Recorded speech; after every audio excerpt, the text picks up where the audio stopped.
Hello everyone, आज के video में देखेंगे साइकोलॉजी पेपर 2 का टॉप मोस्ट इम्पोर्टेंट क्वेश्चन जो आपके बीपीएससी 3.0 और स्टेट 2024 के लिए काफ़ी ज़्यादा इम्पोर्टेंट है। तो चलिए शुरू करते हैं आज का पहला क्वेश्चन। लेकिन उससे पहले आपको बता दें, अगर आप साइकोलॉजी पेपर 2 की तैयारी कर रहे हैं, फर्स्ट अटेम्प्ट देने वाले हैं, अगर आप पेपर क्लियर करना चाहते हो तो आप लोग के लिए प्रैक्टिस सेट प्लस थ्योरी, जिसके अंदर आपको 1500 प्लस क्वेश्चन मिल जाता है प्रैक्टिस के लिए। बिना प्रैक्टिस किए आप किसी भी एग्जाम को क्वालिफाई नहीं कर सकते हैं। चाहे आप जितना भी पढ़ लो, जब तक आप प्रैक्टिस नहीं करोगे तो आपके अंदर वो कॉन्फिडेंट आपके अंदर देखने को नहीं मिलेगा। एनसीईआरटी मोस्ट इम्पोर्टेंट है। एनसीईआरटी बिना आप कुछ भी नहीं हो, क्योंकि बीपीएससी साफ-साफ बोलता है कि एनसीईआरटी आपका बेस होता है, उसी से आपके एग्ज़ाम में सवाल देखने को मैक्सिमम सवाल मिलते हैं। तो ये सब कुछ दिया जा रहा है सिर्फ 300 में।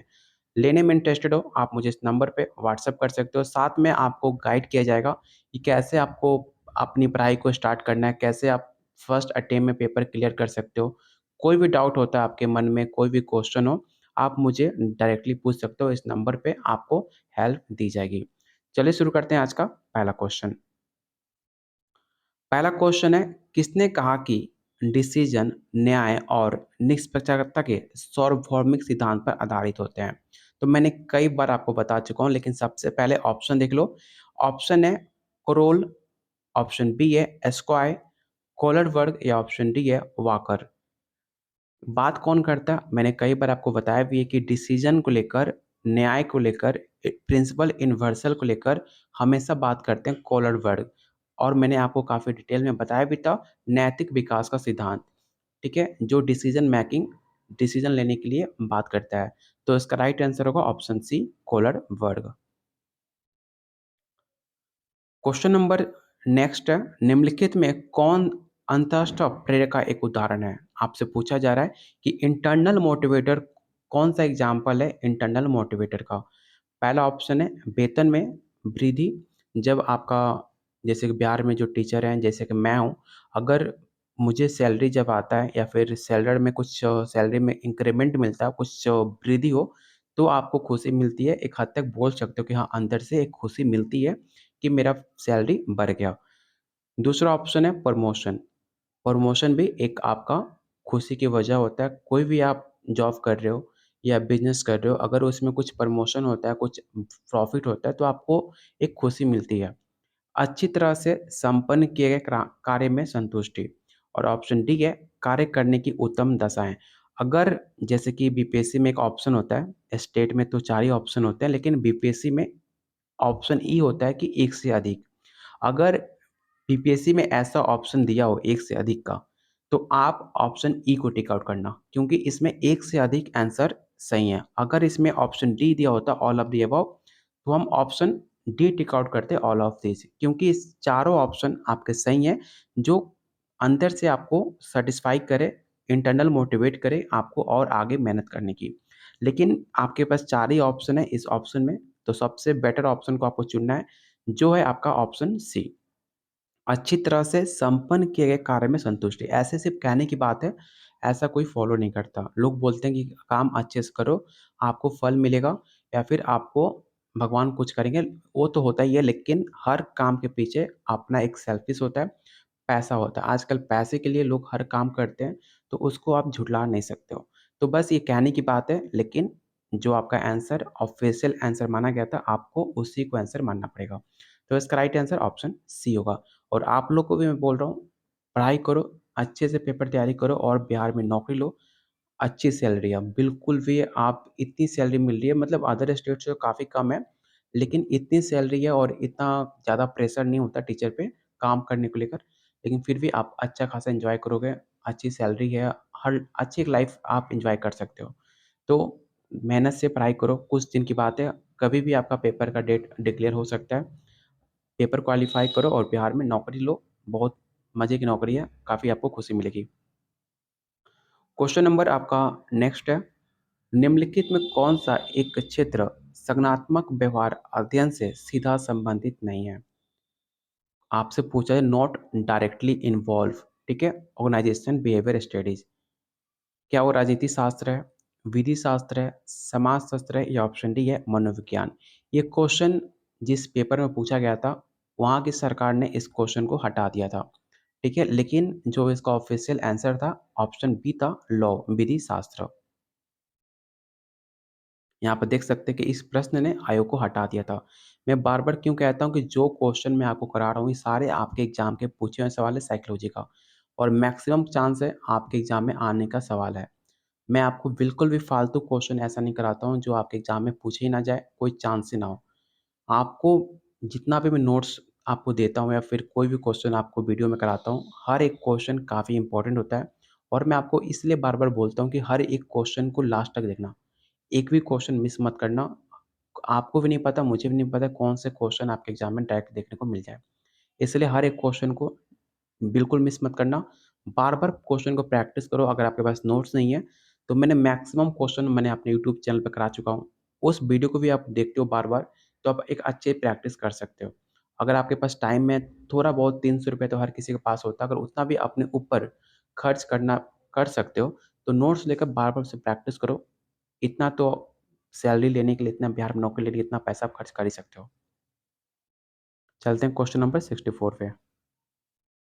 एक साइड आपको सूची 1 दी गई है और सेकंड साइड आपको सूची 2 दी गई है, इसको आपको सही मिलान करना है।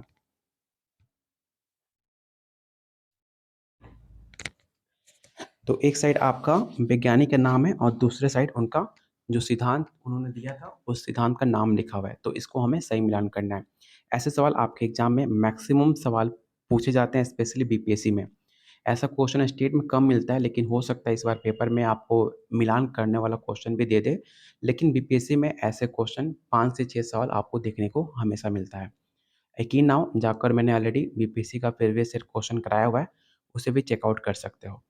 पहला ऑप्शन है रॉबर्ट ओवेन। नाम सुना होगा रॉबर्ट ओवेन का, जिन्होंने कर्मचारी व्यवस्था पर्सनल मैनेजमेंट का सिद्धांत दिया था। तो पहला ए का 2 होगा। सेकंड ऑप्शन है हेनरी एल गंट। हेनरी एल गंट ने व्यवहार तकनीक के बारे में सिद्धांत दिया था, ठीक है? यहाँ पे ऑप्शन डी नहीं दिख रहा है। अगर ऑप्शन डी आप देखोगे तो ऑप्शन डी में होता व्यवहार तकनीक, ठीक है?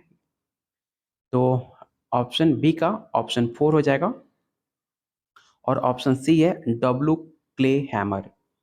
इसे मैंने एनसीईआरटी में बताया हुआ है डब्ल्यू क्ले हैमर के बारे में, जिन्होंने incentive scheme of for worker, अभी आपको पता होगा बिहार में जो टीचर हैं, उनके लिए शायद 50% इंसेंटिव इंक्रीज़ किया गया है। उनकी सैलरी जो जितनी पहले मिल रही थी, उससे शायद 10%, सॉरी यहाँ पे 10% होगा, 10% मेरी सैलरी इंक्रीमेंट हुई थी, बढ़ के आई थी। समझ रहे हो? अगर उसके बारे में काम किसने किया था? डब्ल्यू क्लेहैमर ने इंसेंटिव स्कीम फॉर वर्कर, जो आपके सरकारी या प्राइवेट किसी अच्छे प्राइवेट नौकरी में आप जॉब करते हो, तो वहाँ भी इंसेंटिव मिलती है। जब मैं अपना जॉब करता था, मैं मैकेनिकल डिपार्टमेंट में सुपरवाइज़र पोस्ट पे था, ठीक है? वहाँ पे मुझे इंसेंटिव मिलती थी। वहाँ पर इतना खासा सैलरी अट्रैक्टिव नहीं था, इसलिए मैंने जॉब छोड़ भी दी थी। तो ऑप्शन सी का आपका 3 हो जाएगा। यहाँ पर सही मिलान आपको दिया गया है, इसका आप स्क्रीनशॉट रख लेना। अगर आपके पास नोट्स नहीं है तो स्क्रीनशॉट आपके एग्ज़ाम में काफ़ी काम आएगा। नेक्स्ट क्वेश्चन है, लोगों के चिकित्सा विकसित करने का श्रेय निम्नलिखित में किसे जाता है? मतलब लोगोथेरेपी, ये सवाल आपके एग्ज़ाम में पूछा गया था, लोगोथेरेपी। लोगोथेरेपी का क्रेडिट किसको जाता है, आपको ये बताना है। पहला ऑप्शन है Fritz Perls, Eric Berne, Viktor Frankl या ऑप्शन डी रोलो में। तो इसका जो राइट आंसर होगा ऑप्शन सी होगा, विक्टर फ्रैंकल। क्वेश्चन 66 है, निम्नलिखित में किसे मनोविच्छेदीय हिस्ट्रिया का सबसे गंभीर लक्षण माना गया है? आपको पता होना चाहिए कि एक डिजीज है जिसे आप मनोविच्छेदीय हिस्ट्रिया के नाम से जानते हैं। पहला ऑप्शन है आत्मविस्मृति, स्मृति लोप, निद्रा भ्रमण या ऑप्शन डी है दैट व्यक्तित्व, मतलब डबल पर्सनालिटी। किसी-किसी का आपने देखा होगा डबल पर्सनालिटी उसके अंदर देखने को मिलता है। जैसे कि आपने एक मूवी देखी हो साउथ की या फिर आपने गजनी मूवी देखी होगी, तो उसमें डबल पर्सनालिटी रोल निभाते हैं। तो इसका जो राइट आंसर होगा ऑप्शन आपका ए हो जाएगा, आत्मविस्मृति। नेक्स्ट क्वेश्चन है, DSM-4 के किस आयाम पर व्यक्तित्व विकृतियों को रखा गया है? एक डिसऑर्डर होता है DSM-4, पर्सनैलिटी एक डिसऑर्डर मानी जाती है। तो आपको बताना है कि इसे किस कैटेगरी में रखा गया है, आपको ये बताना है। पहला ऑप्शन है एक्सिस 1, एक्सिस 2, एक्सिस 3, एक्सिस 4। तो याद रखिएगा DSM जो 4 होता है, उसे जो एक्सिस 2 के कैटेगरी में रखा गया था। तो ऑप्शन इसका बी राइट आंसर होगा। एंजाइटी, एंजाइटी और विषेद स्राव को बढ़ा सकते हैं। मतलब आपके एंजाइटी जो है और हॉस्टिलिटी जो होती है, उसे कैसे आप उसको रिलीज़ कर सकते हो, उसे कैसे उसको बढ़ा सकते हो। तो इसका जो राइट आंसर होगा ऑप्शन सी होगा। इसे याद रखिएगा, ये सवाल काफ़ी इम्पोर्टेंट है। अगला क्वेश्चन है, वियोजनात्मक रोग का सबसे सामान्य रूप कौन है? पहला ऑप्शन है मनोजनित स्मृति लोप, मिथ्या रोग। ऑप्शन सी है बहुव्यक्तित्व विकार या ऑप्शन डी है मनोजनित फेंग।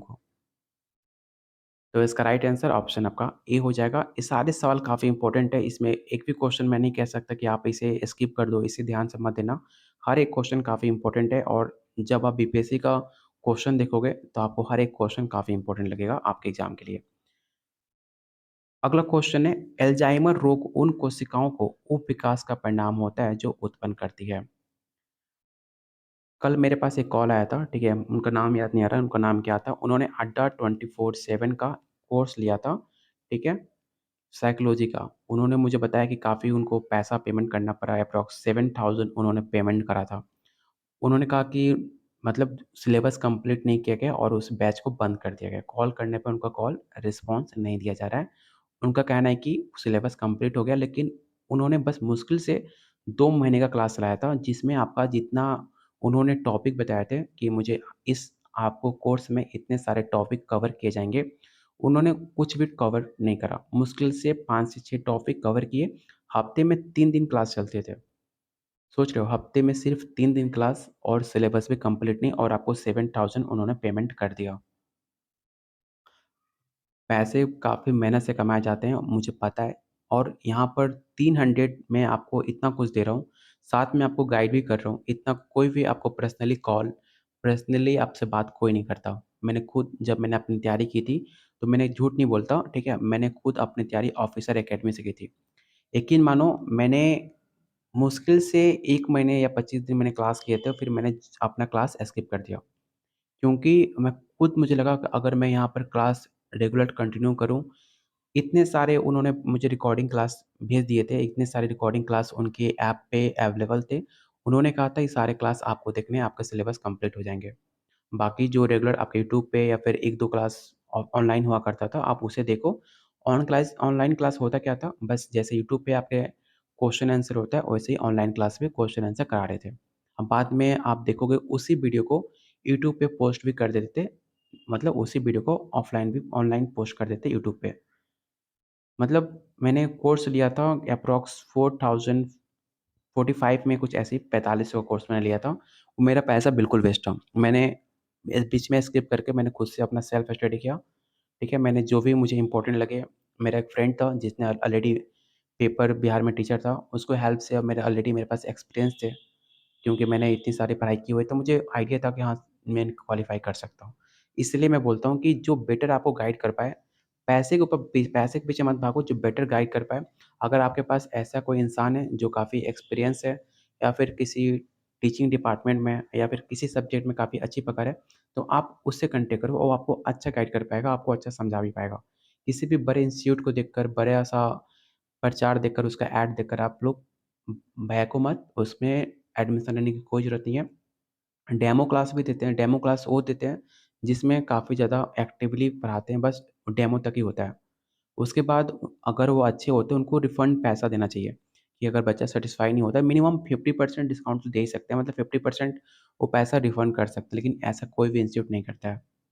अगर वीडियो पसंद, मतलब उनको कोर्स पसंद नहीं आती है, तो 15-20 दिन बाद उनको 50% या फिर मैक्सिमम 1 महीने का टाइम देना चाहिए, कि अगर आपको क्लास पसंद नहीं आ रहा, तो 50% आप डिस्काउंट, मतलब 50% आप रिफंड ले सकते हो। लेकिन कोई भी इंस्टीट्यूट ऐसा नहीं करता, क्योंकि उनको पता है कि बच्चे को बस एडमिशन करा लें, उसके बाद मुझे अपना काम करना है। तो ये सब चीज़ से बचना, अभी एग्ज़ाम पास में है, तो सेल्फ स्टडी पे ज़्यादा फ़ोकस करो, ज़्यादा बेटर रहेगा। क्वेश्चन नंबर 70 है, एल्जाइमर रोग उन कोशिकाओं के उपविकास का परिणाम होता है जो उत्पन्न करती है। तो क्या उत्पन्न करती है? तो इसका जो राइट आंसर होगा ऑप्शन सी होगा। Question number 71 most important question है, सही ध्यान से देखना। निम्नलिखित में कौन सा बीमा एमएमपी द्वारा मापित नहीं होता? यहाँ पर आपसे नहीं है पूछा गया है। तो इसका जो राइट आंसर होगा ऑप्शन डी होगा, फोबिया। आपको पता होना चाहिए फोबिया एक डिसऑर्डर है। तो ऑप्शन इसका डी राइट आंसर होगा। निम्नलिखित में कौन एक प्रक्षेपीय परीक्षण नहीं है? मतलब आपको बताना है कि इन चार ऑप्शन में कौन सा ऐसा ऑप्शन है जो प्रोजेक्टिव टेस्ट का हिस्सा नहीं है। तो पहला ऑप्शन है free association test, option B है वाक्य पूर्ति परीक्षण, ऑप्शन सी है टैट या ऑप्शन डी एमएमपीआई। अगर आपने एनसीईआरटी वीडियो देखा होगा तो मैंने टेट के बारे में काफ़ी डिटेल में बताया था, जो काफ़ी ज़्यादा इंपॉर्टेंट है आपके एग्जाम के लिए। तो उस वीडियो को जरूर देखना। जितने भी लोग आप देख रहे हो, एनसीईआरटी मैंने ऑलरेडी अपने यूट्यूब चैनल पे क्लास 11-12 को काफ़ी डिटेल में कराया हुआ है, उसे ज़रूर देखना। बिना एनसीईआरटी देखे एग्जाम में मत बैठना, आपके लिए काफ़ी ज़्यादा महत्वपूर्ण है एनसीईआरटी। तो हर एक इंसान एनसीईआरटी वीडियो जरूर आप लोग देखिएगा। इसका जो राइट आंसर होगा ऑप्शन डी होगा।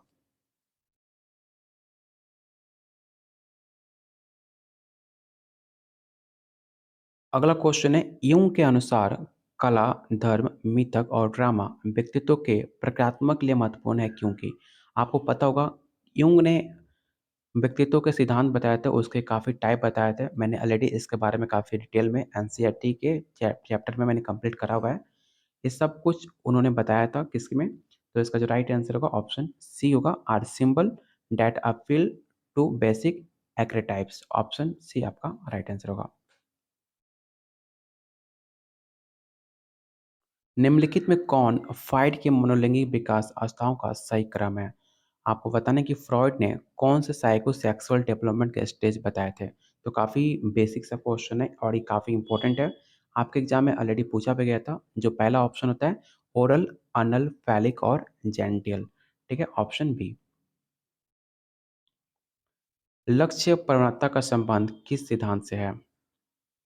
तो इसका राइट आंसर ऑप्शन डी होगा। व्यवहारवादी सिद्धांत किसे व्यवहारवादी के जनक किसे माना जाता है? तो वाटसन और स्किनर को। याद रखना, वाटसन और स्किनर व्यवहारवादी के जनक माने जाते हैं। तरकना की समस्या के साथ सहचार्य आरंभ होता है और समाप्त होता है। मतलब जो आपकी रीजनिंग होती है उसका बिगिन और प्रॉब्लम जो उसका एंड होता है वो कैसे समाप्त होता है आपको ये बताना है। तो किसी भी लॉजिकल जितने भी क्वेश्चन होते हैं उसका सॉल्यूशन के साथ ही उसका खात्मा होता है, उसको समाप्त किया जाता है। तो ऑप्शन ए आपका राइट आंसर होगा। वीडियो को लाइक और शेयर ज़रूर कर देना। मैं बोलना नहीं चाह रहा लाइक और शेयर के लिए, क्योंकि आप लोग अपने मन की मर्ज़ी हो, आपके लिए कोई कितना भी कुछ कर दे, आप करोगे अपने मन का ही। तो आप पे डिपेंड है, लाइक शेयर मेरा काम है बोलना। तो प्लीज़ अगर आपको वीडियो पसंद आ रही हो, मेरी मेहनत आपको अच्छी लग रही हो, तो अगर आप चाहते हो डेली ऐसे आपको इंपॉर्टेंट एमसीक्यू कराया जाए तो वीडियो को लाइक और शेयर ज़रूर करना, मुझे काफ़ी अच्छा लगेगा। क्वेश्चन नंबर 77 है, तार द्वारा प्रेषित वाक किस अवस्था का प्रतिरूप है? आपने देखा होगा पहले टेलीफ़ोन हुआ करते थे। टेलीफ़ोन में एक वायर जाता था जो किसी पोल के या कोई के बॉक्स थे उनमें ऐड करते थे और एक जगह से दूसरी जगह कम्युनिकेशन ट्रांसफ़र हुआ करते थे। तो उसके बीच में कौन-सा पारूपी होता है आपको ये बताना है। तो इसका राइट आंसर होगा ऑप्शन डी, 3 वर्ड स्टेज। अगला क्वेश्चन काफ़ी इंपॉर्टेंट है। निम्नलिखित में किसने बुद्धि के 2 सामान्य संघटकों को विभाजित नहीं किया है? ध्यान से देखना, यहाँ पर नहीं है पूछा गया है। किसने डिवाइड नहीं किया है 2 जनरल कंपोनेंट को? तो इसका जो राइट आंसर होगा ऑप्शन डी, थर्स्टन।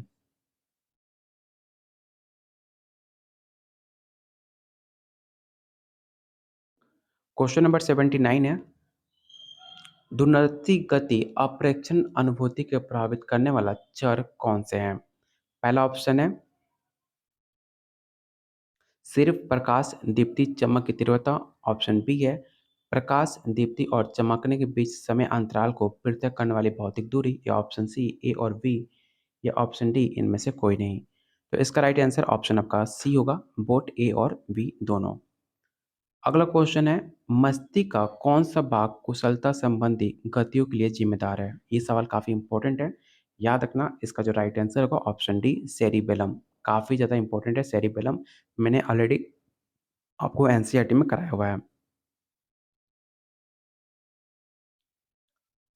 यह तथ्य है कि किसी वस्तु का अक्षीय पतलीय प्रतिबिंब में तीक्ष्ण परिवर्तन हो सकता है, परंतु वस्तु अपरिवर्तित ही प्रतीत होती है। ये सिद्धांत किसका निहित है? तो इसका राइट आंसर ऑप्शन बी होगा, शेप कॉन्स्टेंसी। निगात्मक तर्कना विशेष से सामान्य की ओर जाती है, निम्नलिखित में कौन सा निगमन तर्कना का सदृश्य है? तो मैंने आपको बताया भी था, निगमन मैंने कई बार आपको डिटेल में बता चुका हूँ। निगमन जो होता है आपका रूल टू एग्जाम्पल होता है, ठीक है? रूल टू एग्जाम्पल जिसे आप बॉटम टू अप कह सकते हो, ठीक है? बॉटम टू अप, जो नीचे से ऊपर की ओर जाना, आधार से लेकर ऊर्ध्वगामी की ओर जाना, जिसे आप बॉटम, इसको और दूसरे लैंग्वेज में दूसरी लैंग्वेज में इसको निगमन टू आगमन भी कहते हैं, ठीक है? जिसे इंडक्टिव टू डिडक्टिव। तो इसका जो राइट आंसर होगा ऑप्शन बी होगा, बॉटम अप प्रोसेसिंग। अगला क्वेश्चन है, जानने के अनुभव और शोध का पथदर्शक कौन थे? तो इसका राइट आंसर ऑप्शन आपका डी हो जाएगा, ब्रेनन और विलियम्स। तो आज की वीडियो में टोटल हम 83 क्वेश्चन तक रहने देते हैं। यहाँ तक काफ़ी सारे इंपॉर्टेंट क्वेश्चन हैं और भी बहुत सारे क्वेश्चन हैं। तो अगले वीडियो में ये सारे क्वेश्चन हम सॉल्व करेंगे, क्योंकि क्वेश्चन काफ़ी ज़्यादा है हमारे पास। और ये सारे नोट्स मैंने ऑलरेडी अपने जो भी पैड नोट्स जिन्होंने लिया हुआ है उसको मैंने शेयर कर दिया है, तो आप लोग अच्छे से प्रैक्टिस कीजिए। जितना मैंने आपको दिया हुआ है हर एक क्वेश्चन को रट्टा मार लो, चाहे कुछ भी करो, लेकिन हर एक क्वेश्चन को कंप्लीट ज़रूर कर लेना अगर आप फर्स्ट अटेम्प्ट में पेपर को क्लियर करना चाहते हो तो। क्योंकि मैंने जो अपने नोट्स को रीड करके मैंने अपना पेपर क्वालीफाई किया है, स्टेट क्वालीफाई किया है, बीपीएससी क्वालीफाई किया, मैंने उस बेसिस पे मैं आपको सारे नोट्स दे रहा हूँ। तो लेने के लिए आप मुझे इस नंबर पे व्हाट्सएप कर सकते हैं। तब तक के लिए वीडियो को लाइक करो, शेयर करो और डेली शाम को 6 बजे देखना मत भूलना आर्ट्स ऑफ टीचिंग का वीडियो। उसमें मैंने 30 प्रीवियस ईयर क्वेश्चन और अब प्रैक्टिस के लिए नए एमसीक्यू लेकर आ रहा हूँ डेली शाम 6 बजे। तो उस वीडियो को ज़रूर देखना, आपके एग्ज़ाम के लिए काफ़ी इंपॉर्टेंट होगा। तब तक के लिए कीप वॉचिंग, कीप शेयरिंग।